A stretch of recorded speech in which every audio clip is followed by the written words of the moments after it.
ایک طرح سے ایک خاص علاقے سے شروع ایک مذہب ہے جس کے ماننے والے بہت نیرو مائنڈیڈ اور تنگ فکر و ذہن کے لوگ ہوتے ہیں، ایسا کچھ باور کر لیا گیا ہے۔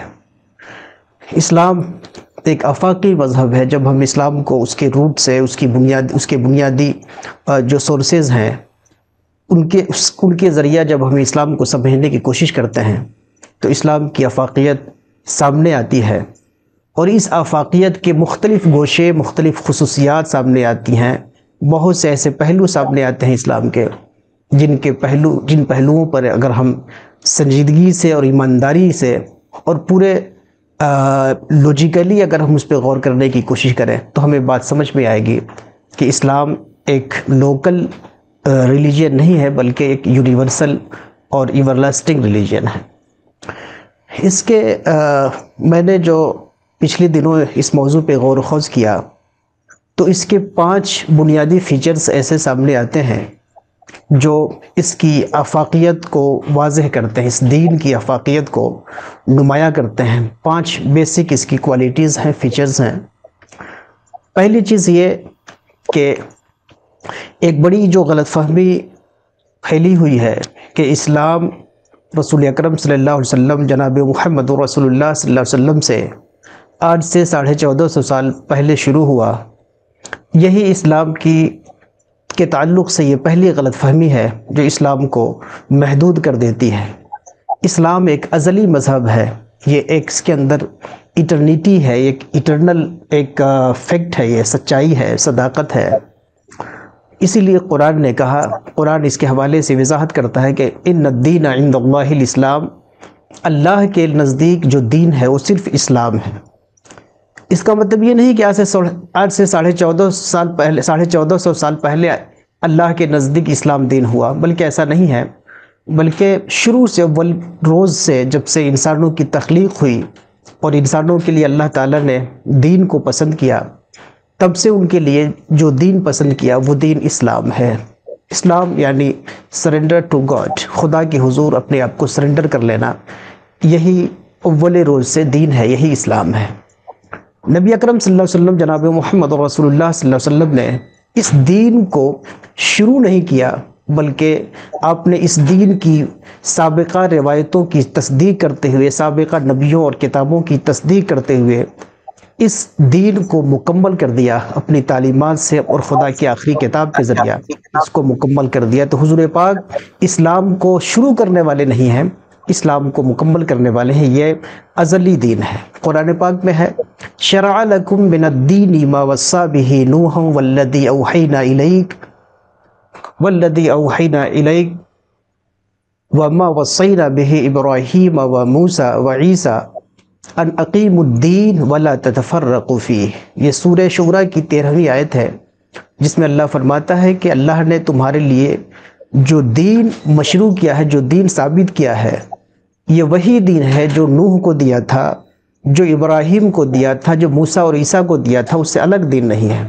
اور وہ دین یہ ہے کہ اللہ کی اطاعت قائم رکھو اور آپس میں فرقوں میں مت بٹو۔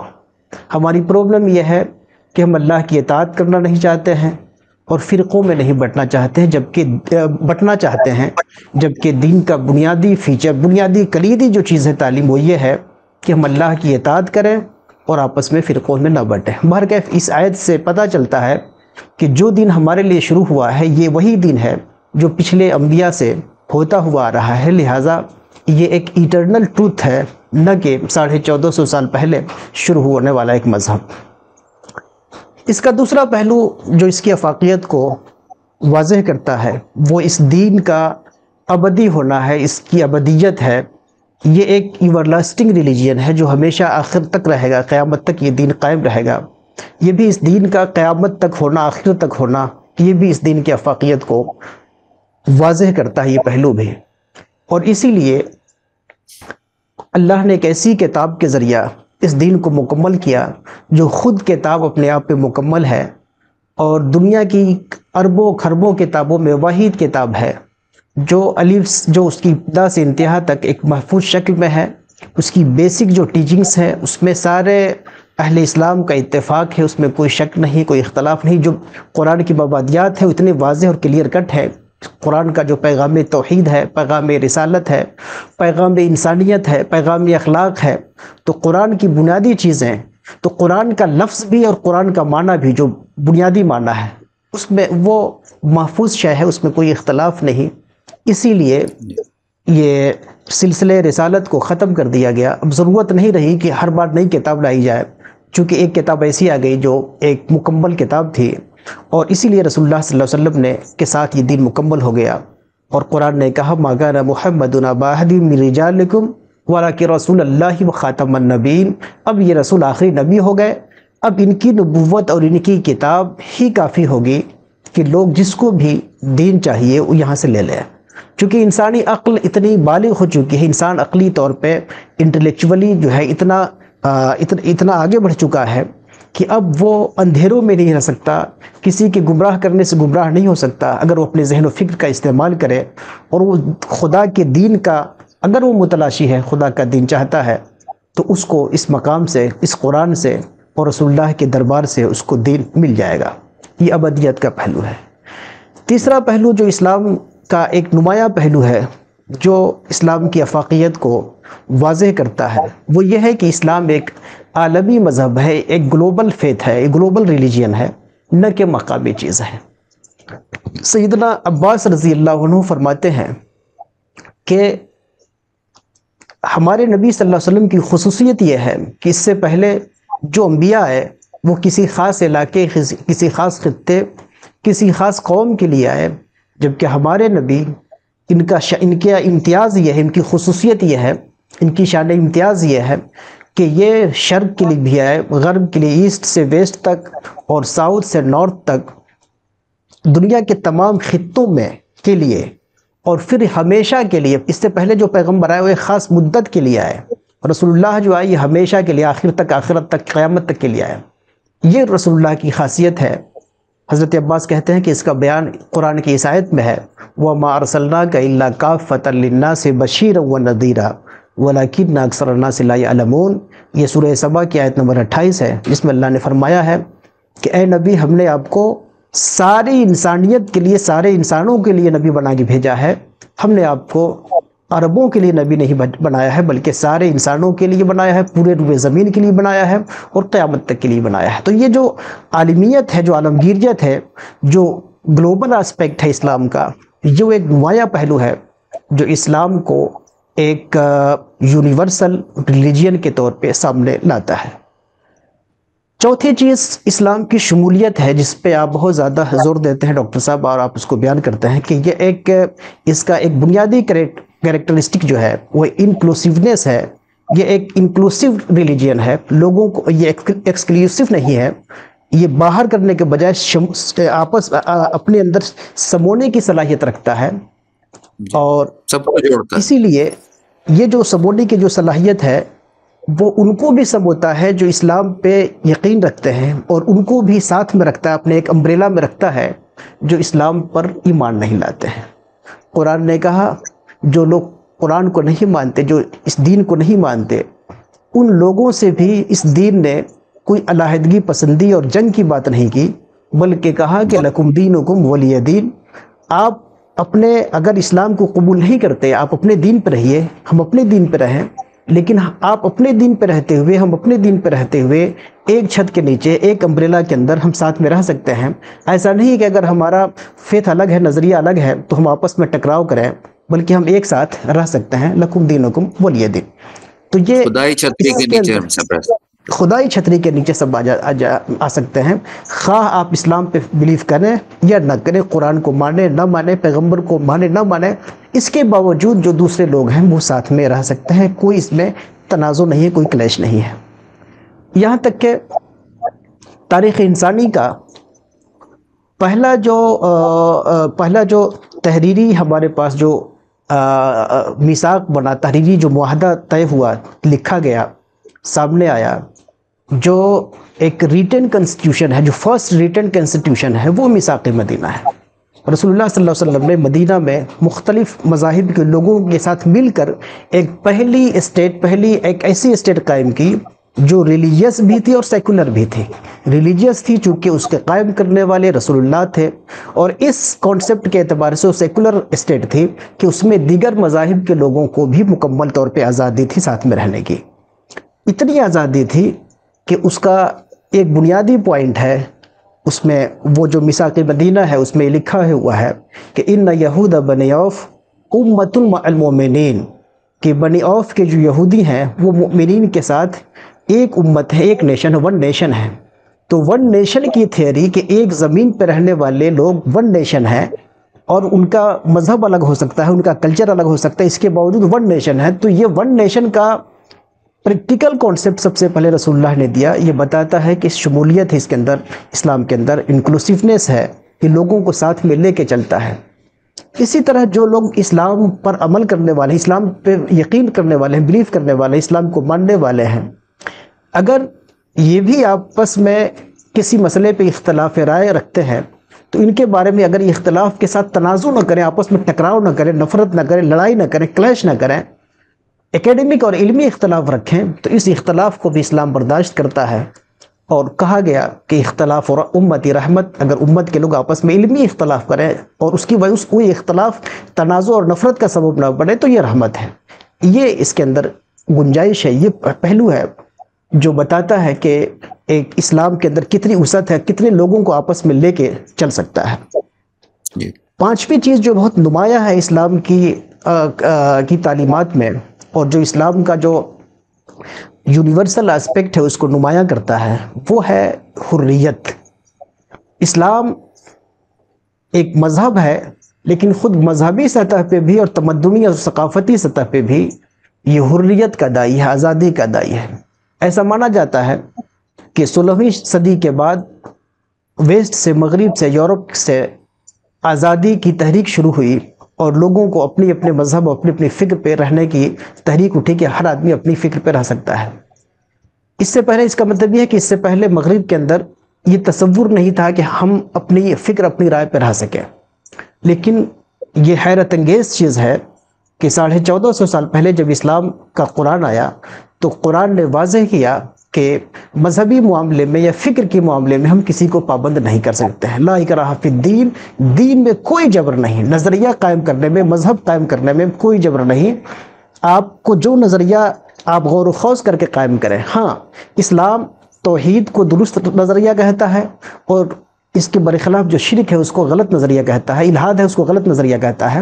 لیکن شرک اور الہاد کی سزا اسلام اس دنیا میں نہیں دیتا ہے. وہ کہتا ہے کہ آپ کا جو غلط نظریہ ہوگا اس کا حساب آپ کو آخرت میں دینا ہے. اس دنیا میں آپ کے لیے اختیار ہے کہ آپ غور و خوض کر سے جو نظریہ آپ کو سمجھ میں آئے اس نظریے پہ قائم رہیے. لا اکراہ فی الدین. دوسری جگہ قرآن نے کتنی اور واضح بات کہی کہ وَقُلِ الْحَقُّ مِن رَبِّكُمْ فَمَنْ شَاءَ فَلْيُؤْمِنْ وَمَنْ شَاءَ فَلْيَكْفُرْ. اے پیغمبر، لوگوں سے کہہ دیجئے کہ حق تو رب کی طرف سے، میں جو بات کہہ رہا ہوں یہ میری بات نہیں ہے، رب کی بات ہے. تو بات تو میری رب کی ہے، لیکن میں تمہیں جبر نہیں کرتا کہ ہماری بات کو مان ہی لو یا اس رب کی بات کو مان ہی لو. تم غور و خوض کرو، ہماری باتوں میں غور کرو، تدبر کرو. تم کو بات سمجھ میں آ جائے تو ہماری بات مانو، نہ سمجھ میں آئے تو نہ مانو، اس کا انجام تم کو جھیلنا ہے. فمن شاء فلیؤمن، جو چاہے وہ ایمان لائے، ومن شاء فلیکفر، اور جو چاہے وہ کفر کرے. آپ کا اسلام میں قبول کرنا یا مذہب قبول کرنا آپ کی مشیت، آپ کے ارادے، آپ کی چوائس پہ ہے، آپ کی آزادی پہ ہے، کسی کے دباؤ پہ نہیں ہے. تو یہ پانچ جو اسپیکٹس ہیں، پانچ جو پہلو ہیں اسلام کے، یہ بہت نمایاں کر دیتے ہیں اسلام کی آفاقیت کو، اسلام کی یونیورسلٹی کو. یہ بیسک چیزیں ہیں. ان کے علاوہ بھی بہت ساری تعلیمات ہیں. اب ہم تعلیمات کی طرف آتے ہیں. جو تعلیمات ہم نے اسلام کی تعلیمات میں سے 10 نمایاں باتوں کو، 10 تعلیمات کو ایسے رکھا ہے جو تعلیمات آفاقیت کو واضح کرتی ہیں. وہ تو دین کی خصوصیات، اسلام کی خصوصیات تھیں. اب اسلام کی تعلیمات کی بات کر رہے ہیں جو تعلیمات اسلام کی آفاقیت کو واضح کرتی ہیں. پہلی چیز وحدت الہ کا تصور، ایک خدا. جب ہم ایک خدا کی بات کرتے ہیں تو سب کا قبلہ ایک طرف ہو جاتا ہے. ایسا نہیں ہے کہ ساری ایک انسانیت ایک پلیٹ فارم پہ آ جاتی ہے. ایسا نہیں ہے کہ فلاں کا خدا زیادہ سپیریئر ہے، فلاں کا خدا کم سپیریئر ہے نا. جیسے عربوں میں کئی خدا الگ الگ طور پہ مانتے تھے. یا یہ جو مانا جاتا تھا کہ خدا جو ہے فلاں قبیلے کے لیے اسپیشل خدا ہے، وہ ان کو اسپیشل رعایت دیتا ہے، تو ایسا نہیں ہے. ایک خدا، وحدت الہ. تو وحدت الہ، وننس آف گاڈ جو ہے، ایک تو ہمارے عقیدے کے قبلہ کو درست کرتا ہے، اور جب ہماری فکر اور عقیدے کا قبلہ درست ہوتا ہے تو خود ہماری صف ایک ساتھ لگ جاتی ہے اور انسان ایک ساتھ کھڑے ہو جاتے ہیں. اسی لیے اچھا، وحدت الہ میں ایک تو یہ ہے کہ ایک خدا کو ماننا ہے. وحدت الہ جو کمپلیٹ ہوتا ہے وہ بہت بڑی خوبصورت چیز ہے جو اسلام کہتا ہے کہ آپ کی توحید اس وقت صحیح ہوگی کہ ایک تو یہ کہ معبود اور خدا ایک مانیے، اس کے ساتھ ہی صحیح معنوں میں توحید آپ کی اس وقت مکمل ہوگی جب آپ اپنی خواہشات کی پیروی چھوڑ دیں. ایک خدا کا نعرہ لگائیں اور اپنی خواہشات اور اپنی آرزوؤں کے مطابق زندگی گزاریں، خدا کی اطاعت کے مطابق زندگی نہ گزاریں، بلکہ اپنی آرزوؤں اور تمناؤں کی زندگی کے حوالے سے کہ آپ غلام ہو جائیں، تو یہ بھی شرک ہے. صرف شرک یہ نہیں کہ ہم جو ہے دو خدا کی عبادت کریں، بلکہ یہ بھی شرک ہے کہ یہ بھی ایک درجے پہ شرک ہے کہ ہم ایک خدا کی عبادت کریں اور ہم اطاعت اللہ و رسول کی نہ کریں بلکہ اپنی مرضی کی اطاعت کریں. تو اپنی مرضی کی غلامی کو بھی قرآن نے شرک کیا کہا ہے. ان ڈرائیو صوفیوں نے ایگو یا نفس کہا ہے جو جی جی جی بالکل ہمیں خدا سے الگ لے کے جاتا ہے اور اپنی منمانی جو ہے وہ بالکل بالکل، اور پھر نام تو رہ جاتا ہے ایک خدا کی، اور عملی طور پہ ہم خود خدا بن جاتے ہیں اپنی ایگو کی پرستش کر کے. توحید وحدت الہ کے ساتھ، ایک خدا کے ساتھ ہی فوراً جیسے کہا کہ جب ایک خدا کی طرف ہم رخ کرتے ہیں تو ہماری صفیں ایک ساتھ بن جاتی ہیں، وحدت آدم کا تصور قائم ہو جاتا ہے. اسلام نے وحدت انسانیت کا تصور دیا. انسان کہاں سے آئے؟ سارے انسان ایک انسان کی نسل سے آئے. جو دنیا میں سب سے بڑی پرابلم ہے اس وقت، نسلی اور ریشیل جو پرابلم ہے کہ نسلوں کی آپس میں جنگ ہے کہ کون اشرف ہے، کون اعلیٰ ہے، کون گورا ہے، کون کالا ہے، کون بلیک ہے، کون ایسٹ کا ہے، کون ویسٹ کا ہے. یہ نسلی جو جنگ ہے، اسلام ان تمام نسلی جنگوں کو ختم کرتا ہے، اور اسلام بنیادی عقیدے میں شامل کرتا ہے کہ ہم پوری انسانیت کی ایک نسل ہے، سب کے باپ ایک ہیں. یا ایھا الناس اتقوا ربکم الذی خلقکم من نفس واحدہ. اے انسانوں، اپنے رب سے ڈرو جس نے تمہیں ایک جان سے پیدا کیا. تو ہم سب کی بنیاد ایک جان ہے اور سیدنا آدم علیہ السلام ہے. پوری انسانیت کی ایک نسل ہے. اب کوئی اسلام کے اس تصور کے بعد نسلی جنگ رہتی ہی نہیں ہے. جو بھی لوگوں کی شکلوں میں کوئی گورا ہے، کوئی کالا ہے، کسی کی شکل کچھ ہے، وہ اس لیے ہے کہ چونکہ مختلف خطوں میں جب گئے، وہاں کی آب و ہوا سے ٹھنڈے علاقوں میں جانے سے، گرم علاقوں میں گئے، پس پہاڑی علاقے میں گئے، ساحلی علاقے میں آئے، تو ان علاقوں کے اثرات ان کے جسم پہ پڑے، جس کی وجہ سے ان کی شکلوں میں معمولی رد و بدل آ گیا، معمولی فرق آ گیا. ادروائز اس کا مطلب یہ نہیں کہ ان کی نسل الگ ہے، نسل سب کی ایک ہے، چونکہ سب آدم کی اولاد ہیں. جب آدم کی اولاد ہیں تو اب نسل کی جنگ ہی ختم ہو گئی جو اسلام کرتا ہے. جبکہ یہ وہ چیز ہے کہ آج بھی ایون ویسٹ جو ہے، جو اپنے آپ کو سب سے زیادہ انسانیت کی بات کرتا ہے، وہ بھی نسلی عصبیت سے باہر نہیں نکل سکا. اور ہم صرف ویسٹ پر ہی تبرہ نہیں پڑھ سکتے، خود بہت حد تک بہت سے مسلمان بھی ایسے ہیں ہم جیسے لوگ جو باتیں تو اچھی کرتے ہیں لیکن نسلی عصبیت سے نکلنا نہیں چاہتے ہیں. اسلام کی تعریف تو کرتے ہیں کہ اسلام نسلی عصبیت کا مذہب نہیں ہے، لیکن جب خود اپنی بات آتی ہے تو ہمارے اندر کہیں نہ کہیں نسلی عصبیت پائی جاتی ہے. اس کا مطلب یہ ہے کہ ہمیں خود ابھی اثر نو مسلمان ہونا ہے. یا ایھا الذین آمنوا، ہمیں دوبارہ مسلمان ہونا ہے، دوبارہ نسلی عصبیت کو توڑ کر کے ایک انسانیت کی طرف آنا ہے، جو اسلام کی بنیادی تعلیمات میں سے اسلام جو ایک آفاقی مذہب ہے اس کی بنیادی تعلیمات میں سے ایک ہے. جی، اور یہ تو بالکل ہمارے ہاں جو عدل کا کانسیپٹ ہے، کل ہم مولانا محمد الدین صاحب سے اس پہ گفتگو کر رہے تھے کہ یہ تو بالکل عدل کے خلاف ہے اور یہ ظلم میں کنورٹ ہو جاتا ہے ایک دوسرے کے ساتھ اگر آپ کی عصبیت اور ریشل پروفائلنگ کریں ایک دوسرے کی. تو بے شک بے شک ظلم ہے. وحدت انسانی کے بعد کہ سارے انسان ایک نسل ہے، سارے انسان ایک ہیں. اچھا، نسل تو ایک ہو گئی لیکن ان پہ درجہ کوئی اوپر نیچے ہے کیا؟ تو انسان کا درجہ بھی اوپر نیچے نہیں بلکہ سارے انسان برابر ہیں. ایک نسل ہونے کے ساتھ سارے انسان برابر ہیں. ہیومن ایکولیٹی کا فلسفہ اسلام پیش کرتا ہے، مساوات انسانی کا درس دیتا ہے. اللہ کے رسول فرماتے ہیں الناس مستوون کاسنان المشتی، کنگھی کے جو دندانے ہوتے ہیں، کنگھی کے دانے بالکل برابر ہوتے ہیں، چھوٹے بڑے ہوں تو پورا سر چھل جائے، تو کنگھی کے دانے جیسے، دندانے جیسے برابر ہوتے ہیں، اسی طرح سارے انسان برابر ہیں۔ کتنی خوبصورت مثال دی ہے رسول پاک صلی اللہ علیہ وسلم نے انسانوں کی مساوات کو واضح کرنے کے لیے، کہ سارے انسان کنگھی کے دندانوں کی طرح برابر ہیں۔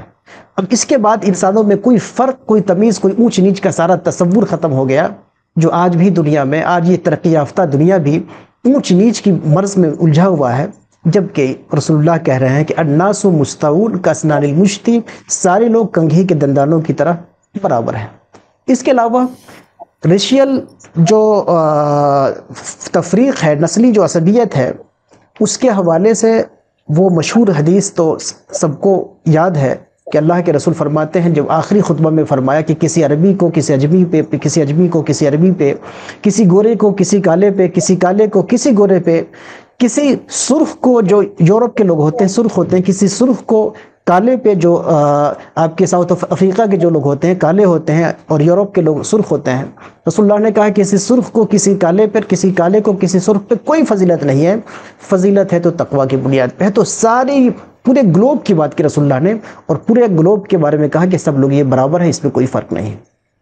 اسی طرح رسول اللہ نے بہت ریولیوشنری کانسیپٹ ہے یہ، جی جی جی اسی طرح 1400 رسول سال پہلے آ چکا۔ بے شک بے شک رسول پاک صلی اللہ علیہ وسلم نے مذہبی صنفی ایکولیٹی کی بات کی، ریلیجیس جنڈر ایکولیٹی، کہ کوئی انسان مرد ہو سکتا ہے، کوئی عورت ہو سکتی ہے، لیکن مذہبی کمال جو ہمیں حاصل کرنا ہے، مذہبی روحانیت جو ہمیں حاصل کرنی ہے، خدا کی رضا اور خدا کے کمال تک پہنچنا ہے، تو روحانی ارتقاء میں بہت سارے مذاہب ہیں، میں کسی کا اس وقت نام نہیں لوں گا، جس میں کمال روحانیت حاصل کرنے کے لیے، اسپریچول جو ہائی لیول ہے، ہائیسٹ لیول آف اسپریچولیٹی حاصل کرنے کے لیے مرد ہونا ضروری ہے۔ اگلے جنم میں اگر عورت ہے تو اگلے جنم میں پھر جب مرد کے روپ میں پیدا ہوگی تب وہ highest level spiritual highest level حاصل کر پائے گی۔ اسلام نے اس کانسیپٹ کو ختم کیا کہ نہیں، مذہبی جو ہائیسٹ اسپریچول لیول ہے وہ جس طرح مرد حاصل کر سکتا ہے، عورت حاصل کر سکتی ہے۔ قرآن نے اتنی مثالوں سے اس کو واضح کیا، ان المسلمین والمسلمات والمؤمنین والمؤمنات والقانتین والقانتات والصادقین والصادقات والصابرین والصابرات والخاشعین والخاشعات والمتصدقین والمتصدقات والصائمین والصائمات والحافظین فروجہم والحافظات والذاکرین اللہ کثیرا والذاکرات اعد اللہ لہم مغفرۃ واجرا عظیما۔ تو کتنے الفاظ ساتھ میں جوڑے کہ یہ جتنے اللہ کی قرب کے جتنے الفاظ ہیں مردوں کے لیے، وہ سارے الفاظ عورتوں کے لیے ہے، اس میں کوئی فرق نہیں ہے۔ جتنی خصوصیات ہیں قرب کے مردوں کے لیے، وہ ساری خصوصیات عورتوں کے لیے حاصل ہیں۔ تو یہ روحانی کمال حاصل کرنے میں مرد و زن کا جنڈر جو ڈسکریمنیشن تھا، اللہ کے رسول نے اس کو ختم کیا۔ چوتھی چیز، کرامت انسانی کی جو بات کی، انسان کو، اس بنی نوع آدم کو، آدم کے اولاد کو قرآن نے معظم کہا، اس کو اشرف کہا، اس کو اعلیٰ کہا، اس کو مکرم کہا، ہیومن ڈگنیٹی کی بات کی۔ لیکن ہیومن ڈگنیٹی کی جو بات کی، اس کی بنیاد رسول اللہ نے ہیومنیٹی کو قرار دیا، انسانیت کو قرار دیا، کسی اور چیز کو قرار نہیں دیا۔ قرآن نے جو واضح کیا، اللہ فرماتے ہیں لقد کرمنا بنی آدم، ہم نے آدم کی اولاد کو ڈگنیٹی عطا کی، کرامت عطا کی۔ تو ہماری جو ڈگنیٹی ہے، ہیومن ڈگنیٹی جو ہے، وہ صرف انسان ہونے کی وجہ سے ہے۔ جو بھی انسان ہے وہ ہیومن ڈگنیٹی، ہیومن رسپیکٹ کا حامل ہے۔ تو یہ بڑی چیز ہے کہ کرامت انسانی کی بنیاد صرف انسانیت ہے، کوئی اور پہلو، کوئی اور نسل، کوئی اور رنگ، کوئی اور مذہب کو بھی یہاں پہ نہیں رکھا گیا ہے، بلکہ انسان کو کہا گیا ہے لقد کرمنا بنی آدم۔ پانچویں چیز جو اسلام کی آفاقی تعلیمات میں بہت نمایاں ہے، وہ ہے اسلام کی رحمت عامہ۔ اسلام کی جو رحمت ہے وہ صرف مؤمنین کے لیے نہیں ہے، بلکہ پوری انسانیت کے لیے، بلکہ صرف پوری انسانیت کے لیے نہیں، بلکہ پوری کائنات کے لیے ہے۔ انسان، رسول اللہ کی جو رحمت ہے وہ یونیورسل رحمت ہے۔ جب رسول کی رحمت یونیورسل ہے تو پھر رسول کا مذہب یونیورسل کیوں کر نہیں ہوگا؟ قرآن کہتا ہے وَمَا أَرْسَلْنَاكَ إِلَّا رَحْمَةً لِلْعَالَمِينَ، ہم نے آپ کو مرسی فل ہول یونیورس بنایا ہے، ہم نے پورے یونیورس کے لیے آپ کو ہم نے مرسی بنایا ہے۔ اب یہ دیکھیے، اس کے ساتھ ایک تو یہ کہ رسول اللہ کو پورے یونیورس کے لیے مرسی بنایا، اس کے ساتھ جو اسلام کی اخلاقی تعلیمات ہیں، بڑوں کا احترام، پڑوسی کا احترام، مظلوم کی مدد، غریب کی مدد، دوسروں کا خیال رکھنا، مریض کی عیادت کرنا، یہ جو اخلاقی تعلیمات ہیں، ان اخلاقی تعلیمات میں اسلام نے کہیں سے کہیں تک مذہب کو شامل نہیں کیا ہے، بلکہ اخلاقی تعلیمات پوری انسانیت کو شامل ہیں، اس میں سارے انسان شامل ہیں، چاہے وہ مسلم ہوں کہ نان مسلم ہوں۔ یہ جو اسلام کا اخلاقی اقدار ہے اور رحمت عامہ ہے، یہ واضح کرتا ہے کہ اسلام ایک یونیورسل مذہب ہے۔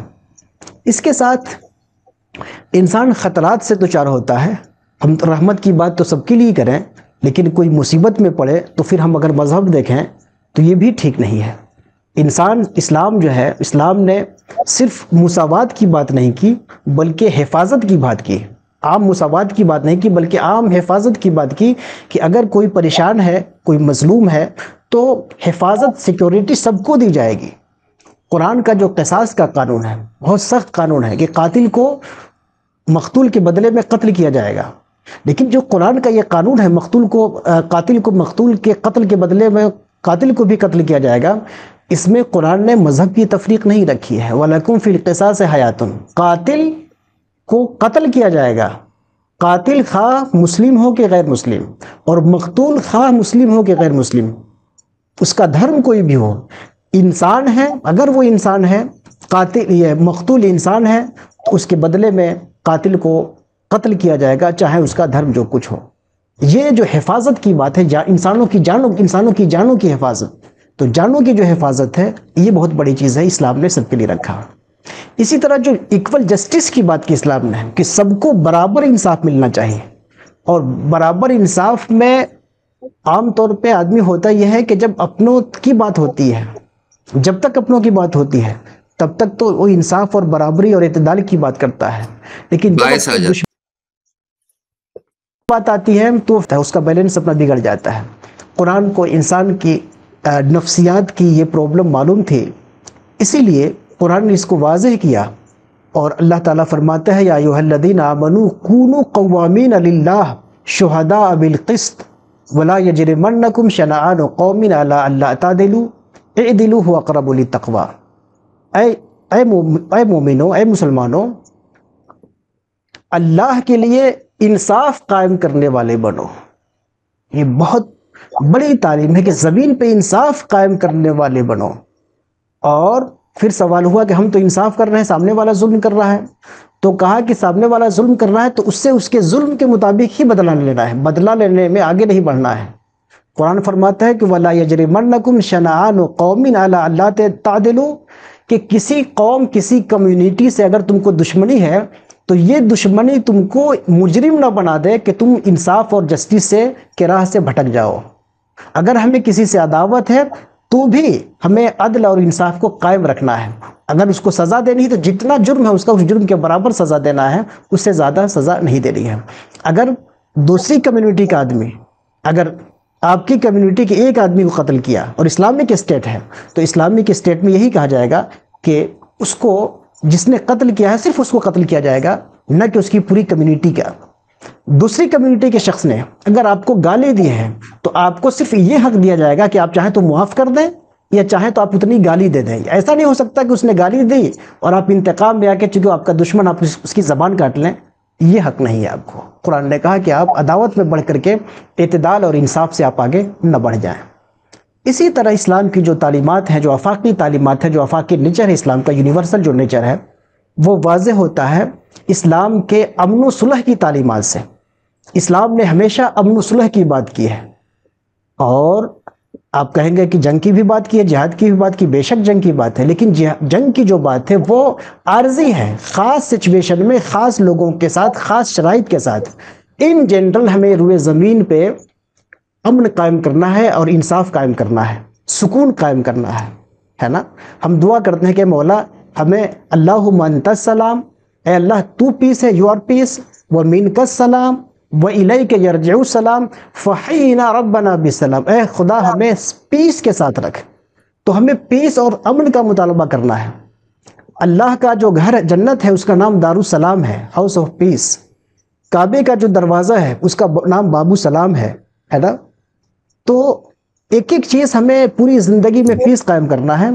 اللہ کے رسول نے فرمایا کہ تم لوگ جنگ کی تلاش مت کرو، لا تتمنوا لقاء العدو، دشمن سے لڑنے بھڑنے کی آرزو مت کیا کرو. ہاں جب جنگ ناگزیر ہو جائے تب صبر کرو، تب سے بات قدمی کرو. تو جنگ کی جو بھی بات ہے وہ دشمن کی طرف سے جب آپ پہ مسلط ہو جائے، آپ کو ڈیفنس، آپ کو اپنی اور اپنی کمیونٹی کا ڈیفنس جب مجبوری ہو جائے تو ایک الگ چیز ہے. ادروائز عام صورتحال میں آپ کو امن اور انصاف قائم کرنا ہے، پیس اور سیکورٹی کو یقینی بنانا ہے اپنے لیے بھی اور دیگر دنیا کی دیگر کمیونٹی کے لیے بھی. نویں چیز جو اسلام کی بہت بڑی چیز ہے، جو اسلام کی افاقیت کو واضح کرتے ہیں، اس کے یونیورسل اسپیکٹ کو واضح کرتی ہے، وہ چیز ہے کہ قرآن صرف اپنی بات نہیں کرتا بلکہ پچھلی کتابوں کی تصدیق کرتا ہے ان کی اصل فارم میں. کہ پچھلی جو کتابیں تھیں، پچھلے انبیاء پہ اتری، وہ کتابیں جو اپنے اصل فارم میں تھی، قرآن ان کی بھی تصدیق کرتا ہے. اور قرآن یہ کہتا ہے کہ تم اس وقت تک مومن ہو ہی نہیں سکتے جب تک پچھلے تمام انبیاء پر ایمان نہیں لاتے. تو پچھلی آسمانی کتابوں پر کا احترام اور اس پر ایمان اور پچھلے تمام انبیاء پر ایمان، یہ بیسک فیچر ہے. یہ وہ فیچر ہے جو دوسری قوموں کے اندر ہمارے تعلق سے، اسلام کے تعلق سے نفرت کو ختم کر کے اپنائیت پیدا کرتا ہے. کہ اسلام نے کبھی حضرت موسیٰ، حضرت عیسیٰ کا انکار نہیں کیا، ان کی شان کو گھٹانے کی کوشش نہیں کی، بلکہ ہمیشہ ان کی شان کو بڑھانے کی کوشش کی. بلکہ بعض صحابہ نے بعض دفعہ ایسا کیا کہ حضرت موسیٰ یا حضرت لوط یا حضرت یونس کے حوالے سے کہا کہ آپ ان سے افضل ہیں، تو رسول اللہ نے منع کیا کہ آپ مجھے ان سے افضل نہ کہو، وہ ہمارے بھائی ہیں. تو پچھلے انبیاء کا مکمل ریسپیکٹ. اچھا، آسمانی مذاہب اور وہ پیغمبر جن کا پروفیٹہوڈ، جن کی نبوت بالکل واضح ہے، ان کی توقیر، ان کا احترام، ان پر ایمان تو ضروری ہے، وہ تو ہے ہی. اس کے علاوہ جو مذاہب ایسے ہیں کہ جن کی قرآن نے نامزد طور پہ تصدیق نہیں کی ہے، کیا ہم ان مذاہب کے حوالے سے ہمارا رویہ کیا ہونا چاہیے، ہے نا؟ تو دیگر مذاہب کے ساتھ جو رویہ ہے، وہ قرآن نے کہا کہ دیگر مذاہب کے خداؤں کو، جو ان کے اپنے خدا بنا رکھے ہیں، ان کو برا بھلا مت کہو، ان کے ساتھ ایسی بات نہ کرو کہ بدمزگی پیدا ہو اور معاشرہ خراب ہو، نفرت پیدا ہو. ہیٹ اسپیچ اس کو بالکل یوز نہ کرو. ہیٹ اسپیچ کسی بھی مذہب کے خلاف اسلام نے جائز نہیں رکھا ہے، اور سب و شتم کو بالکل ناجائز و حرام رکھا ہے. دیگر مذاہب کے لوگوں کا احترام اس نے ضروری قرار دیا ہے.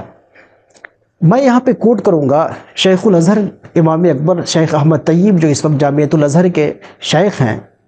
انہوں نے ایک بڑی اچھی بات کہی. انہوں نے کہا کہ ہم تمام مذاہب کے احترام کے قائل ہیں، لیکن فوراً بعض مسلمانوں کے ذہن میں آتا ہے کہ اچھا، آپ تو جو مذہب یا جو نظریہ آپ کے نزدیک باطل ہے، آپ اس کا احترام کریں، یعنی آپ اس کو بھی صحیح مان رہے ہیں. تو شیخ الازہر نے بہت خوبصورت جملہ کہا جو میں یہاں دہراؤں گا. شیخ الازہر نے کہا کہ نحن نفرق بین احترام المذاہب و قبولہا. مذاہب کو قبول کرنا ایک الگ چیز ہے، ریسپیکٹ دینا الگ چیز. ہم ریسپیکٹ اس لیے دیتے ہیں تاکہ معاشرے میں رواداری قائم رہے، کوئی نفرت، کوئی بدمزگی نہ پیدا ہو، لیکن ہم اس کو قبول نہیں کرتے. قبول تو دین اسلام ہم کرتے ہیں، لیکن دین اسلام کو قبول کرتے ہوئے ہم دوسرے مذاہب کی توہین نہیں کرتے تاکہ معاشرہ ہمارا امن و امان کے ساتھ چلتے رہے. اس کے ساتھ 10ویں چیز جو ہے وہ ہے اسلام کا جو یونیورسل فیچر ہے، وہ ہے کامن منیمم پروگرام. اسلام نے دیگر مذاہب کے ساتھ، دیگر کلچرز کے ساتھ، دیگر نظریات کے ساتھ ہمیشہ ایک روادارانہ، محبتانہ، ایک دوستی کا ماحول کریٹ کرنے کی کوشش کی ہے. اور اس کے لیے اس نے اصول بنایا ہے کہ آپ کا جو بھی نظریہ ہو، آپ کے نظریہ اور فکر میں اور ہمارے نظریہ اور فکر میں جہاں پہ یکسانیت ہوگی، جہاں پہ کامن ہوگا، اس کامن پوائنٹ پہ ہم جمع رہیں گے. اور جو ڈیفرنسز ہیں، وہ آپ اپنے ڈیفرنسز آپ انجوائے کریے، ہم اپنے ڈیفرنسز ہم انجوائے کریں. لیکن کامن جو چیزیں ہیں، جو ہمارے آپ کے بیچ کامن ہے، اس پہ ہم ایک ہو جاتے ہیں. قرآن نے کہا اہل کتاب کو، یا اہل الکتاب تعالوا الی کلمۃ سواء بیننا وبینکم. اے اہل کتاب، آپ اگر رسول اللہ کی تصدیق نہیں کرتے مت کیجئے، لیکن چونکہ آپ بھی کہتے ہیں خدا ایک ہے، ہم بھی کہتے ہیں خدا ایک ہے، تو یونیٹی آف گاڈ پہ، توحید پہ تو جمع ہو جائیے، توحید پہ تو اتحاد کر لیجئے. قرآن کی آیت ہمیں اصول فراہم کرتی ہے کہ ہم دیگر دنیا کی تمام قوموں سے قوموں کے ساتھ کامن منیمم پروگرام بنا سکتے ہیں، اور اس سے عداوت، اسلام کے حوالے سے عداوت ختم ہو سکتی ہے، لوگ اسلام کا یونیورسلٹی واضح ہو سکتا ہے، اور لوگوں کے قلوب، لوگوں کے دلوں کی کھڑکیاں، ان کے دروازے اسلام کی طرف کھل سکتے ہیں۔ یہ وہ فیچرز تھے، 10 فیچرز، بنیادی 10 ٹیچنگز جو اسلام کی، جو آفاقیت کے حوالے سے تھے۔ اب آخر میں چند چیزیں میں یہ عرض کرنے کی کوشش کر رہا ہوں کہ ہمیں کرنا کیا ہے۔ یہ تو فضائل ہو گئے، اسلام کی خوبیاں ہو گئی، اب ہمیں کرنا کیا ہے، اپلیکیشن میں کیا کرنا ہے، ہمیں اپلیکیبل پرنسپلز کیا ہیں اس کے۔ تو ہم نے چند اصول، چند قوانین اسلام کے ایسے ہیں جس کو ہم فالو کریں تو پریکٹیکلی اسلام کی افاقیت کو ہم واضح کر سکتے ہیں اور پیش کر سکتے ہیں، ورنہ صرف قصے اور فضائل سنانے سے کام ختم نہیں ہو، بات پوری نہیں ہوگی۔ اسلام کے 5 قوانین ایسے ہیں جن قوانین پر ہم چلیں، جن قوانین پہ ہم چلیں تو آج بھی اسلام ایز اے یونیورسل ریلیجین سامنے آئے گا۔ پہلا قانون ہے اسلام کا، بہت نمایاں قانون، قانون اجتہاد۔ جی، ہمارے علماء نے، ہمارے مجتہدین نے، ہمارے مشائخ و مراجع نے اس بات کو واضح کیا ہے کہ کتاب اللہ کی آیتیں چند ہیں، محدود ہیں، احادیث کا ایک مختصر ذخیرہ ہے، لیکن ہر دن نئے نئے مسائل پیدا ہو رہے ہیں۔ ان نئے مسائل کا حل کیا ہوگا؟ اس کے لیے قرآن نے اجتہاد کا راستہ دیا ہے کہ آپ ہر زمانہ لاکھ بدل جائے، ماحول و معاشرہ لاکھ بدل جائے، ان بدلے ہوئے معاشرہ میں نئے مسائل جو سامنے آئیں گے، ان نئے مسائل کا حل ہو سکتا ہے، اور یہ حل کرنے والے وہی لوگ ہوں گے، وہ ہمارے ائمہ نہیں ہوں گے جو اللہ کے قرب میں جا چکے ہیں، بلکہ یہ کام ہر زمانے کے زندہ افراد کریں گے، جو لوگ موجود ہوں گے، جو اجتہاد والے ہوں گے، جو موجود علماء میں جو نمایاں ہوں گے، وہی اجتہاد کریں گے۔ چونکہ ہمارے یہاں اجتہاد کے حوالے سے اتنی اصطلاحات ہیں کہ ان اصطلاحات کے اندر اصل حقیقت گم ہو گئی ہے۔ یہ ایک مستقل ٹاپک ہے، اجتہاد کے حوالے سے بات کی جائے کا موضوع جو ایک مستقل ٹاپک ہے، لیکن اجمال کے ساتھ میں بتاؤں کہ جب حضرت معاذ بن جبل کو رسول اللہ نے یمن کا گورنر بنایا اور ان سے پوچھا کہ اے معاذ، تم یمن جا رہے ہو جو مسیحیوں کا ملک ہے، عیسائیوں کا ملک ہے، وہاں جا رہے ہو، وہاں نئے صورتحال ہوگی، نئے مسائل ہوں گے، وہاں فیصلہ کیسے کرو گے؟ حضرت معاذ نے کہا کہ میں کتاب اللہ سے فیصلہ کروں گا۔ حضرت رسول اکرم صلی اللہ علیہ وسلم نے پوچھا کہ اگر تم کو مسئلے کا حل کتاب اللہ میں نہ ملا تو؟ انہوں نے کہا میں حدیث سے، سنت رسول اللہ سے فیصلہ کروں گا۔ کہا کہ اگر سنت رسول میں نہ ملے تو حضرت معاذ بن جبل نے رسول اللہ سے کہا کہ اجتہد برائی، میں خود غور و خوض کروں گا اور اپنے غور و خوض کرنے کے ذریعہ فیصلہ کروں گا، واللہ علو، اور پوری ایمانداری کے ساتھ غور و خوض کر کے فیصلہ کروں گا۔ رسول اللہ نے ان کو دعا دی کہ اللہ تعالیٰ تمہیں توفیق دے، تمہیں برکت دے، اللہ تعالیٰ اپنے رسول کے اس نمائندے کو فیضیاب کرے، بصیرت اور ایمان اور علم دے۔ سوال یہ ہے کہ وہاں پہ اس وقت اجتہاد کے رول واضح نہیں ہوئے تھے، اجتہاد کے رول نہیں بنائے گئے تھے، قوانین نہیں بنائے گئے تھے، لیکن صحبت نبوی کا جو ایک فیض تھا، جو ایک جنرل جو بصیرت تھی، ایک مومن کی جو جنرل بصیرت تھی، اور رسول اللہ کی صحبت جو تھی ان کو، اس جنرل بصیرت کی بنیاد پہ رسول اللہ نے کہا کہ یہ چونکہ باشعور آدمی ہے، اور باشعور آدمی ہے تو کوئی بھی نئے مسئلے کا حل کریں گے تو کتاب و سنت کی روشنی میں کریں گے۔ یہ قانون آج تک نافذ ہو رہا ہے۔ کہاں پہ اجتہاد ختم ہو گیا تھا، اجتہاد مطلق کیا ہے، اجتہاد مقید کیا ہے، ان تمام بحثوں سے قطع نظر جو بھی نئے ایشوز ہوں گے، وہ جن شرطوں کے ساتھ بھی ہو، وہ اجتہاد کہیں کہ غیر اجتہاد کہیں، وہ پوری ایک ٹیکنیکل بحث ہے۔ اس ٹیکنیکل بحث سے قطع نظر یہ بات کلیئر کٹ ہے کہ اسلام نئے مسائل کو، نئے ایشوز کو حل کرنے کی ذمہ داری اسلام نے اسلام کے علماء کو دی ہے، کہ جو علماء چوٹی کے علماء ہیں ان کو حل کر سکتے ہیں۔ دنیا کا کوئی مسئلہ اسلام کے دائرہ اجتہاد سے باہر نہیں ہو سکتا، اس لیے اسلام ہر زمانے میں، ہر معاشرے میں اپلیکیبل ہے، اس کے اپلیکیشن میں کوئی رکاوٹ نہیں آ سکتی ہے۔ اس قانون اجتہاد میں بنیادی چیز جو بتائی گئی ہے وہ یہ بتائی گئی ہے کہ دین کے بعض احکام ابدی ہیں، دائمی ہے، حقائق ہیں جس میں کوئی تبدیلی نہیں ہوتی، اور دین کے بہت سے ایسے احکام ہیں جن کا تعلق زمانے سے ہے، لہٰذا وہ تمام مسائل جن کا تعلق زمانے سے ہے، ان مسائل نئے ہوں کہ پرانے ہوں، اگر وہ مسائل زمانے سے متعلق ہیں تو ان مسائل میں علماء غور و خوض کر سکتے ہیں، اور غور و خوض کر کے اسلام کو ہر زمانے کے مطابق اس کو، ہر زمانے میں اسلام کو فٹ بنا سکتے ہیں، ہر زمانے کے موافق کر سکتے ہیں۔ علماء نے اس بات کو طے کیا ہے، تمام ائمہ نے، کہ کوئی اجتہاد دین کو منسوخ نہیں کر سکتا، شریعت کو منسوخ نہیں کر سکتا ہے، لیکن اس کے ساتھ ایک بہت بڑی چیز ہے اجتہاد کے اندر، کہ اجتہاد دین کو منسوخ تو نہیں کر سکتا ہے، یعنی وہ پہلو جو متعین ہے شریعت میں اس کو تو نہیں کرے گا، لیکن جو چیزیں متعین نہیں ہیں، جو ان کا تعلق زمانے سے ہے یا جو نئے مسائل ہیں، ان کو اجتہاد حل کرے گا۔ اسی طرح جو چیزیں دین کی تعلیمات میں سے متعین ہیں، واضح طور پہ ہیں، لیکن دین نے ان کے اپلیکیشن کے لیے جو شرائط رکھے ہیں، اگر وہ شرائط نہیں پائی جا رہی ہیں تو مجتہد وقتی طور پہ ان احکام کو روک سکتا ہے، اتنا بڑا اختیار دیا ہے اسلام نے۔ چنانچہ دوسرے خلیفہ حضرت عمر ابن خطاب کے بارے میں یہ مشہور ہے کہ جب قحط سالی کے زمانے میں غربت عام ہو گئی، اور جب انسان مفلس ہو جاتا ہے، جب پیٹ کی آگ جلتی ہے تو انسان پھر جائز ناجائز نہیں دیکھتا ہے، اس کو پھر وہ چاہے پیٹ کی آگ بجھانی ہے چاہے چوری کرنا پڑے۔ ایک ایسے زمانے میں کہ جب لوگ مجبور ہو گئے تھے چوری کرنے پہ، اور کیا کہتے ہیں قحط سالی کی وجہ سے غلے نہیں اگے تھے، تو حضرت عمر نے کہا کہ جب تک یہ کنڈیشن ہے، جب تک ہم لوگوں کے لیے غذائیت کی فراہم نہیں کر سکتے، تب تک ہم ہاتھ کاٹنے کی سزا جو ہے کچھ دن تک ہم روک دیتے ہیں۔ اتنا بڑا کام ہے، اتنا بڑا اختیار ہے اجتہاد کا، اتنا بڑا وسیع دائرہ ہے۔ اس لیے اس پہلو کو سمجھنے کی ضرورت ہے۔ علماء اگر اس کو سمجھیں تو اسلام کی افاقیت ہمیشہ واضح رہے گی، اور ہماری تنگ نظری کی وجہ سے ہم اسلام کو بالکل جو ہے ہر معاملے میں 1400 سال پیچھے لے جاتے ہیں یہ، اور اس کی وجہ سے دنیا کہتی ہے کہ یہ اب نئے زمانے کے ساتھ اسلام چلنے کے لائق نہیں ہے۔ دنیا کا سوال صرف اس لیے ہے کہ ہم نے قانون اجتہاد کو چھوڑ دیا۔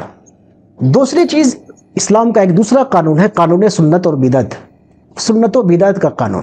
یہ بھی بڑا الجھاؤں کا شکار ہے، ہمارے یہاں بڑی پیچیدگی ہے کہ کس کو ہم فالو کریں کس کو نہیں فالو کریں۔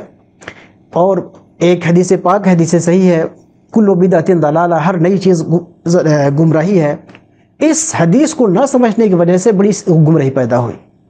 یہ حدیث کل بدعۃ ضلالہ، ہر نئی بدعت گمراہی ہے، اس حدیث کو اس وقت تک ہم سمجھ ہی نہیں سکتے جب تک دوسری صحیح حدیث جو مسلم شریف کے اندر ہے اس کو نہ سمجھ لیں۔ اللہ کے رسول نے فرمایا من سن فی الاسلام سنتا حسنہ کان لہ اجرھا واجر من عمل بہا، جو بھی اسلام میں نئی سنت پیدا کرے گا اللہ اس کو اجر دے گا، اور ان کو بھی اجر دے گا جو لوگ اس پہ عمل کریں گے۔ اس کا مطلب کیا ہوا؟ ایک حدیث میں کہا جا رہا ہے کہ بدعت گمراہی ہے، جہنم کی چیز ہے، ایک حدیث میں کہا جا رہا ہے کہ نئی چیز جو ایجاد کرے گا، نئی اچھی چیز، اچھی سنت ایجاد کرے گا، یعنی سنت وہ صرف وہ نہیں ہے سنت جو رسول اللہ کرتے تھے، بلکہ دین میں بھی دوسرے لوگ بھی نئی سنت ایجاد کر سکتے ہیں، سنت کی ایجاد بھی ہو سکتی ہے، اور صرف ایجاد نہیں ہو سکتی، اس پہ ثواب بھی ملے گا، اس پہ فائدہ بھی ملے گا۔ اس کا مطلب یہ ہوا کہ ہر زمانے میں، ہر زمانے کے حالات کے مطابق، معاشرے اور ماحول کے مطابق، ہر وہ نئی چیز جس کے ذریعہ دین کی جو اسپرٹ ہے، دین کی جو اصل روحانیت ہے، دین کا جو اصل عقیدہ و اخلاقیات و عمل ہے، اس کو قوت اور طاقت فراہم ہو سکے، تو کوئی بھی ایسی نئی چیز جس کی وجہ سے دین کی اصل روح کو، اسپرٹ کو طاقت اور قوت فراہم ہو، وہ چیز سنت حسنہ ہے، اس کو کر سکتے ہیں اور اس سے فائدہ ہوگا۔ جس بدعت کو ضلالت کہا گیا ہے وہ بدعت ہے جس کی وجہ سے ہماری اصل دین ہی پیچھے رہ جائے۔ لہٰذا صرف چیزوں کو ہم بدعت اور سنت کے دائرے میں نہ دیکھیں، بلکہ تھوڑا سا ڈیپتھ میں جا کے یہ دیکھیں کہ اس نئی چیز سے دین کی اصل روح کو فائدہ ہو رہا ہے یا نقصان ہو رہا ہے۔ اگر فائدہ ہو رہا ہے تو چاہے وہ چیز آج ایجاد ہوئی ہو اس کو استعمال کریں، اور اگر نقصان ہو رہا ہو تو چاہے ہمارے دادا پر دادا نے اگر ایجاد کیا ہو اس کو، اگر اس سے دین کا نقصان ہو رہا ہو تو ہم اس کو ترک کر دیں۔ سنت و بدعت کا یہ کانسیپٹ اگر ہمارے اندر واضح ہو جائے تو پھر ہم اسلام کی افاقیت کو محدود نہیں کریں گے، جو بدقسمتی سے خود ہم لوگ، ہمارے علماء اور مشائخ دین کی افاقیت کو محدود کر دیتے ہیں۔ تیسری ایک اور چیز ہے جو اسلام کی افاقیت کو کیا کہتے ہیں کہ ایک اور قانون ہے جس پہ عمل کر کے ہم اسلام کی افاقیت کو سامنے لے کے آ سکتے ہیں، اور وہ چیز ہے قانون تدریج۔ دین کا جو نزول ہوا وہ تدریج سے تھوڑے تھوڑے کر کے ہوا، رفتہ رفتہ کر کے ہوا، ایک ایک بات ہوئی۔ اسی طرح دین کی جو تبلیغ ہے، دوسروں تک پہنچانا، ساری باتیں آپ ایک ساتھ نہیں پہنچا سکتے، اور اگر دین کسی نئے معاشرے میں جا رہا ہے، نئے خطے میں جا رہا ہے، اس نئے خطے اور نئے معاشرے میں سارے دین ایک ساتھ نافذ نہیں کر سکتے۔ شاہ ولی اللہ محدث دہلوی نے حجت اللہ البالغہ میں اس بات کو واضح کیا ہے کہ نئے علاقے میں جائیں جہاں پہ لوگ اسلامی قوانین سے ناواقف ہو، ناشنا ہوں، تو ان نئے علاقے میں جا کے اول روز سے اسلام اس کے سارے قوانین نافذ کرنے کی کوشش نہ کی جائے، بلکہ ان نئے لوگوں کو پہلے دین سے مانوس کیا جائے۔ جب دین سے مانوس ہو جائے تو ایک ایک کر کے ان کو دین کی باتیں بتائی جائے۔ اور یہ بات خود حضور پاک کی سنت سے ثابت ہے۔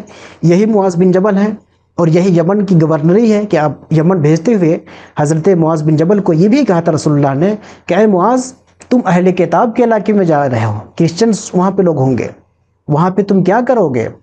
تم وہاں پہ صرف توحید کا، پہلے توحید کی دعوت دینا، ونس آف گاڈ کی دعوت دینا، ساری باتیں ایک ساتھ وہاں پہ مت انڈیل دینا، توحید کی دعوت دینا اور رسالت کی دعوت دینا، اور توحید و رسالت جب لوگ مان لیں گے اس کے بعد نماز کی دعوت دینا، جب نماز مان لیں گے اس کے بعد تم جو ہے زکوٰۃ کی اور روزے کی دعوت دینا۔ تو رسول پاک صلی اللہ علیہ وسلم نے تبلیغ میں بھی تدریج کو رکھا۔ ہوتا یہ ہے کہ ہم اس کو نظر انداز کر دیتے ہیں۔ اسی طرح ایک اور قانون ہے، قانون یسر، اسلام کا ایک چوتھا قانون، قانون یسر۔ قانون یسر کو سامنے رکھنا ضروری ہے۔ اللہ نے فرمایا وَمَا جَعَلَ عَلَيْكُمْ فِي الدِّينِ مِنْ حَرَجٍ، اللہ نے دین میں حرج نہیں رکھا۔ یہی معاذ بن جبل ہے، یہی یمن کی گورنری ہے۔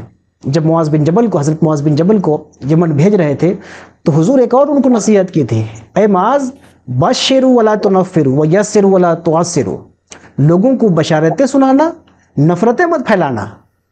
ایسا مبلغ مت بن جانا کہ جا کے لوگوں میں نفرت پیدا کرو، ایسے مبلغ بنو کہ لوگوں کو خوشی فراہم کرو، لوگوں کو اطمینان دو، بشارت سناؤ۔ یسروا ولا تعسروا، دین کی بات ایسے انداز میں بتاؤ کہ دین آسان ہے، دین سہل ہے، مشکل نہیں ہے۔ دین کے لیے مشکلات پیدا مت کرنا، دین کا اتنا دقیق فلسفہ پیش مت کر دینا کہ لوگ دین کی طرف آئے ہی نہیں۔ آج ہمارے دائیوں کے لیے کے اندر عام طور پہ غلطی ہو جاتی ہے کہ وہ دین کو اتنا پیچیدار بنا دیتے ہیں کہ ایک عام آدمی سوچتا ہے کہ بھائی اتنا مشکل دین تو ہمارے لیے ہے نہیں، اتنا مشکل دن ہمارے لیے کیسا ہوگا۔ اس لیے آفاقی مذہب کی بھی خصوصیت ہونی چاہیے کہ اس میں آسانی ہو کہ ہر علاقے کا شخص اپنے مطابق اس پر عمل کر سکے جہاں تک گنجائش بن سکے۔ تو دین کے اندر یسر کے پہلو کو مبلغین کو غالب رکھنا ہے۔ اور ایک چیز اور، جو ایک اور قانون ہے، وہ قانون اصل و فرع ہے کہ اسلام کی تعلیمات میں کچھ بنیادی تعلیم ہے، کچھ اجتہادی تعلیم ہے۔ بنیادی تعلیمات وہ ہے جس پر پوری امت کا اجماع ہے، جس پر کوئی اختلاف نہیں ہے، اور اجتہادی معاملات وہ ہے جس کی بنیاد پہ مختلف فقہی اور مسلکی گروپ بنے ہیں۔ اب اس اجتہاد کی وجہ سے، اس تدبر کی وجہ سے ہمارے پاس فقہ اور مختلف مکاتب فقہ پیدا ہو گئے ہیں، مختلف مکاتب فکر پیدا ہو گئے ہیں۔ یہ اپنی جگہ ہے، یہ اسلام کی خوبی ہے کہ اجتہاد کے ذریعہ یہ کام ہوا۔ لیکن اجتہاد کے ذریعہ جب مختلف گروپ پیدا ہو گئے، مختلف گروہ پیدا ہو گئے، اب اگر آپ یہ کریں مختلف مکاتب فکر پیدا ہو گئے، مکاتب فقہ پیدا ہو گئے، اب اگر ہم یہ کریں کہ اصل چیز ہم مسلک کو بنا دیں، دین کو سیکنڈری کر دیں، اس سے بہت بڑی چیز، بہت بڑا نقصان ہوگا۔ اسی کا تو آج کل بول بالا ہے۔ یہ بہت بڑا بحران ہے۔ اس بحران سے نکلنے کا واحد راستہ ہے کہ ہم دین کے قانون اصل و فرع کو سمجھیں کہ جو اصل ہے پہلے ہم اس کی دعوت دیں، فرع کی بات کی دعوت دیں، ہے نا؟ توحید و رسالت ہے، آخرت ہے، نماز ہے، جو بنیادی چیزیں ہیں، جو بیسک چیز، اخلاقیات عامہ ہے، انسانیت ہے، بیسک چیزیں ہیں جس پہ کوئی اختلاف نہیں، پہلے ہم اس پہ آئیں۔ باقی اجتہادی معاملات یا اختلافی معاملات اس کو بعد میں رکھیں۔ ہماری گفتگو کی شروعات ہو، ہم اگر کاظمی صاحب سے بات کریں، ان موضوعات سے گفتگو شروع کریں جن موضوعات پہ ہمارا ان کا اتفاق ہے۔ پتہ چلا کہ ہم 99 مسئلے میں متفق ہیں، ایک مسئلہ میں مختلف ہیں، اور ہم نے گفتگو کی شروعات اسی ایک اختلافی مسئلے سے شروع ہم نے کی، اور پتہ چلا ہم لوگ آپس میں لڑ کے الگ ہو گئے۔ پوری دنیا میں مسلمان عام طور پہ علماء اور مشائخ اس قسم کا بعض دفعہ اس طرح کا کام کر کے، وہ ایک ایسے زمانے میں جب مسلمانوں کو جوڑنے کی ضرورت ہے، وہ اور توڑتے ہوئے، امت کو توڑتے ہوئے نظر آتے ہیں۔ ایک ایسے زمانے میں جب کہ دنیا کے سامنے اسلام کی افاقیت کو پیش کرنا ہے، اسلام کی تنگ نظری کو پیش کر دیتے ہیں، اپنی تنگ نظری کی وجہ سے اسلام کو تنگ نظر بنا دیتے ہیں۔ اس لیے قانون اصل و فرع کو ہمیں سامنے رکھنا ہے۔ اور آخری چیز یہ کہ وہ جو قانون اشتراک و اختلاف جس کو ہم نے پہلے کہا، تعالوا الی کلمۃ سواء بیننا و بینکم، یہ بہت بڑی چیز ہے کہ قانون اشتراک و اختلاف کو ہم سامنے رکھیں، ہم یہ سمجھیں کہ سامنے والا کس مسئلے پہ ہمارے ایک ساتھ مشترک ہے، متفق ہے، جس پوائنٹ پہ متفق ہے اس پوائنٹ پہ ہم اس سے دوستی کریں، جس پوائنٹ پہ مختلف ہے وہ اس کا لکم دینکم ولی دین، اس پہ لڑنے جھگڑنے کی کوئی بات نہیں ہے۔ جنگ و جدل، نفرت و دعوت کو بالکل ختم کرتا ہے اسلام، لیکن اکیڈمک ڈیبیٹ اور اکیڈمک ڈسکورس یہ بالکل ہوتے رہنا چاہیے۔ اکیڈمک لیول پہ اگر کوئی اختلاف ہے تو ہوتے رہنا چاہیے، لیکن یہ اختلاف تنازع کا، جھگڑے کا، نفرت کا، عداوت کا یہ ذریعہ نہیں بننا چاہیے۔ یہ وہ باتیں ہیں جن باتوں کو ہم پیش کر ملحوظ خاطر رکھیں تو اسلام کی آفاقیت سامنے رہے گی، واضح رہے گی۔ جی بہت خوب، آپ کی گفتگو سے ذیشان بھائی 3-4 چیزیں جو ہم نے عرض کی، ایک تو یہ کہ آپ نے ایک پورا انسانیت کے لیے کانسٹیٹیوشن یا ایک پروگریسو آئین جو ہے وہ آپ نے ایک ہمیں پیش کیا کہ اس کی یہ بیسکلی جو ہے یہ 5 پہلے ستون اور پھر آپ نے جو 10 جو پوائنٹس بتائے، ان کو اگر ہم امباڈی کر لیں کہ یہ بھائی ہمارا ایک آگے بڑھنے کا ایک کانسٹیٹیوشن، جیسے آپ نے کہا کہ ہمیں پھر سے مسلمان ہونا چاہیے، ہمیں پھر سے اپنا کانسٹیٹیوشن جو اس کو انہی پیرامیٹر سے ڈیفائن کر لینا چاہیے۔ دوسری چیز جو ہمیں ایک احساس ہوا کہ آپ نے یہ جتنی بھی ساری چیزیں بتائیں یہ بالکل عین فطری ہیں، یہ انسان کی انسانیت سے جڑی ہوئی ہیں، تو اس میں کوئی ایسی وہ بات نہیں ہے کہ اتنا آپ کو جو ہے وہ اتنا تجربہ کرنی پڑے گی انٹلیکچولی کہ ان چیزوں کو کیسے ڈسکور کیا جائے، اس میں کوئی ڈسکوری کی بات نہیں ہے، یہ تو انسان لے کے پیدا ہوا، اور اس دین نے اور حضور صلی اللہ علیہ وسلم نے ان کو جو ہے ایک منظم طریقے سے ساری انسانیت کی بہتری کے لیے اس کو پھر سے پریزنٹ کیا۔ بے شک۔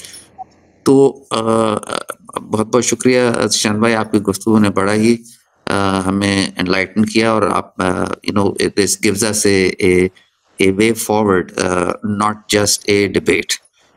شکریہ بہت بہت۔